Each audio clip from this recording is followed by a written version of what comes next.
Mr. Speaker, this is a house of rules. And we have protocols that guide how we dress. Is the MP for Funyula properly dressed to be in this house? He looks like a village circumciser from Western Kenya. Honorable Speaker, I want you to rule him out, to find him out of order, because that is not proper dressing. He is in a combat trouser as if he's going for war. And look at his shirt, Honorable Speaker. There is nobody, he's making some people get scared here. He's looking like a circumciser. And you know what that means, Honorable Speaker?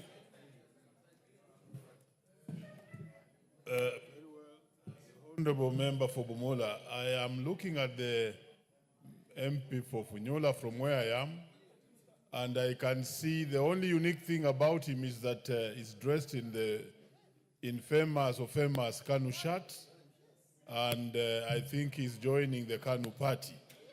The rest of what you are saying, if that's how circumcisers look like, then they are not that dangerous. Proceed, Honorable Luoch. Honorable Speaker, I was on clause 5 on waivers and variations, and I was bringing to the attention of this House how notoriously the power to issue waivers has been misused, especially on questions of importation. This bill says that whenever it is that the county government is going to embark on issuing any waivers or giving variations on licenses, it must indicate, one, the reasons for the variation, the economic impact of these variations, and a record must be put into place so that there is a public record what were the justifications as to why the waivers and the variations were imposed. It must not be that variations are used to take away what essentially would otherwise have been revenue that is accruing to the county government and then ending up in the pockets of rich business people, which eventually will find themselves into the pockets of county government officials. Honorable Speaker, the last point that I wanted to say is that one of the things that is important about this bill is to guard against what you call the principle of double taxation.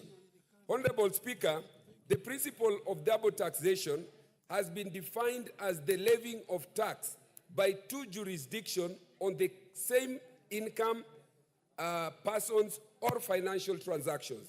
This is important, Honorable Speaker, on the first point that I made, that there must be an oversight entity between the national government and the county government. The reason why we must guard against double taxation is also so that to avoid the inhibition of people who want to enter into business, whether they are people who are startup, young people, or foreigners who want to enter our jurisdiction and therefore would be stopped from coming into the country to invest because of double taxation. Honorable Speaker, this is an otherwise good bill. The final point that I want to make is that in the laws that we have under Article 94.5, 94.5 says that nobody or entity has the power to make law other than Parliament. This then means that even the county governments, whatever it is they do in terms of variations, in terms of waivers of fees, these must find themselves into the Assembly or the National Assembly so that we have an opportunity to put our stamp on authority on these before they become law. Otherwise, I support. Thank you. The Honorable Mishi Mboko.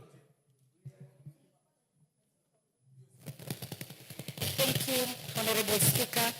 Honorable Speaker, I stand to support this bill, the County Government Revenue Raising Process Bill 2023. Honorable Speaker, this bill tends to give effect to Article 2095 of our Constitution, Honorable Speaker.